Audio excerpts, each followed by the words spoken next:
सूबे के सबसे बड़े रेस्क्यू ऑपरेशन का नतीजा 0। डेली नए प्लान, सब रहे नाकाम।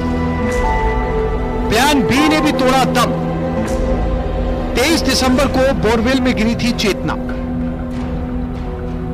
10वें दिन सूबे का सबसे बड़ा रेस्क्यू ऑपरेशन पूरा हो गया, लेकिन 3 साल की मासूम को सही सलामत निकालने की कोशिश नाकाम रही। ये जो बोरवेल था जहाँ बच्ची फंसी हुई थी, उसी जगह से वो बोरवेल टिल्ट था थोड़ा। इसकी वजह से जैसे बच्ची सीधा ही कहीं जाते जाते एकदम बोरवेल टिल्ट हुआ और वही वो फंस गई। उसके साथ में जो मिट्टी आई, इसमें और कोई भी नहीं, सिर्फ मिट्टी के कंकड़, गीली मिट्टी के साथ, और उसके जो कपड़े थे वही फंसे हुए थे। अंगुली से धीरे धीरे हमने मिट्टी को चारों तरफ से हटाते गए और धीरे धीरे हमने अपनी गोद में अपनी बहन को, अपनी बिटिया को लेके आए। 3 साल की हंसती खेलती चेतना डेड बॉडी की शक्ल में बोरवेल से बाहर आई। एनडीआरएफ के जवान महावीर जाट सफेद कपड़े में लपेटकर चेतना को बाहर लेकर आए। इसके तुरंत बाद चेतना को एम्बुलेंस से कोटपुतली के बीडीएम अस्पताल ले जाया गया, जहां डॉक्टर्स ने चेतना को मृत घोषित कर दिया। चेतना को निकालने की 5 से ज्यादा कोशिशें नाकाम साबित हुई। 23 दिसंबर की दोपहर 2 बजे 3 साल की मासूम चेतना अपनी बड़ी बहन के साथ खेलने के लिए निकली थी। पास में ही उसके पिता बोरवेल से पाइप निकलवा रहे थे। चाय पीना कितना महंगा पड़ सकता है, ये उन्होंने कभी सोचा भी नहीं था। जैसे ही वो चाय पीने के लिए अपने घर पहुंचे, पीछे से चेतना बोरवेल में गिर गई।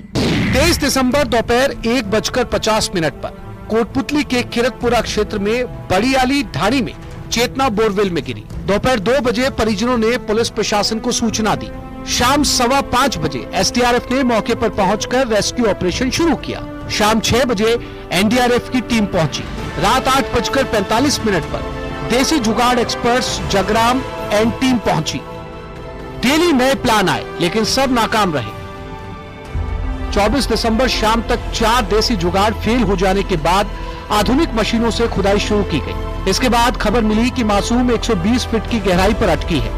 इसी बीच 24 दिसंबर की सुबह के बाद से बच्ची की कोई हरकत नजर नहीं आई, लेकिन कहते हैं ना, उम्मीद पर दुनिया कायम है। सभी चेतना के लिए चमत्कार की आस लिए सैकड़ों लोग रेस्क्यू ऑपरेशन के आसपास रत जगह करते रहे।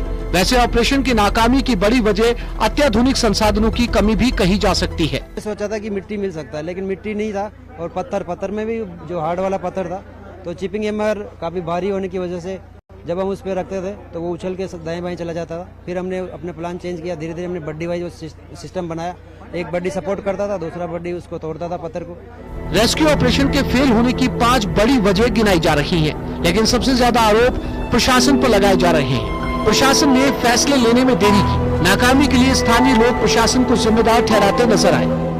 अब तक मिली नाकामी के लिए लोग स्थानीय प्रशासन को जिम्मेदार ठहरा रहे हैं। स्थानीय लोगों का कहना है कि प्रशासन ने निर्णय लेने में देरी की। बच्ची जब सोमवार को बोरवेल में गिरी थी, उसको देसी जुगाड़ जितने भी लगाए गए, उससे 20 फुट हुक के जरिए बाहर भी निकाल लिया गया, लेकिन बच्ची वहीं फंसकर रह गई। जमीन के अंदर मौजूद पत्थर की परत, देसी जुगाड़ पर अत्यधिक निर्भरता, संसाधनों की कमी, घटना स्थल पर पहुंचने में भी दिक्कत, सर्दी बरसात और खराब मौसम के चलते बार बार रेस्क्यू ऑपरेशन रोकना पड़ा। स्टार्टिंग में जो ए प्लान था उसके तहत उसको लॉक करना संभव नहीं हुआ। बी प्लान था, उसमें बहुत सारी जो है दिक्कतें आई।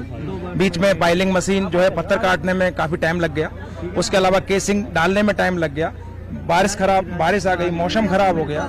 उसके अलावा जो है 161 तक ही जो है केसिंग जा पाई, आगे केसिंग पहुंचना संभव नहीं था।